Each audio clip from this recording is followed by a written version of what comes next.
ஆமா ஆமா, அந்த மாத்திரை தானே இந்த வாங்கிட்டு வந்து மெடிக்கல்ல தான் நிக்கேன், வாங்கிட்டு வரேன்.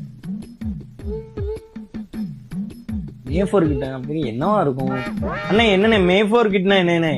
4ஆம் தேதி ரிசல்ட் வருதுல, ரிசல்ட் பார்க்க தேவையான சேஃப்டி கிட்ல என்னெல்லாம் இருக்கும்னா, ஒரு பிபி அப்பரேட்டஸ் இருக்கும். அதாவது உங்க தலைவரோட ஓட்டு கம்மியாகும் போது உங்க பிபி அதிகமாகும். பிபி செக் பண்ணிக்கோங்க. நீங்க யாரு ஜெயிக்க மாட்டான்னு நினைக்கிறீங்களோ அவன் முன்னோக்கி போகும்போது உங்க பல்ஸ் பின்னோக்கி போகும். சோ பல்ஸ் செக் பண்ணிக்கோங்க. இந்த ரெண்டு வந்துச்சுன்னா ஆட்டோமேட்டிக்கா கார்டியாக் அரெஸ்ட் அல்லது ஸ்ட்ரோக் வரலாம். இது வந்துச்சுன்னா அட்டோர்வாஸ்டட்டின், அஸ்பிரின், குளோபடோக்ரோல் டேப்லெட் வச்சிருக்கிறேன். இது ஒரு 2 hours தாங்கும். அதுக்குள்ள ஹாஸ்பிட்டல் போயிருங்க, இல்ல உங்க ரிசல்ட் வேற மாதிரி ஆயிடும்.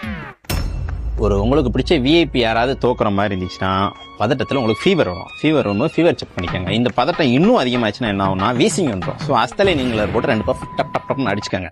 ஃபீவருக்கு தேவைன்னா இதுலேயே டோலோ 650 டேப்லெட்டும் இருக்கும்.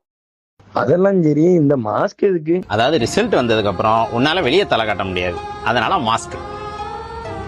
தம்பி ஒன்னே ஒன்று மறந்துட்டேன், ரிசல்ட்டை பார்த்து வயிற்றுச்சலா இருந்துச்சுன்னா நீங்க தானே அது? ஆ, ஆ, ஆ. சரி சரி சரி. என்ஜாய் ஒரு டே 4000 ரூபா கொடுங்க.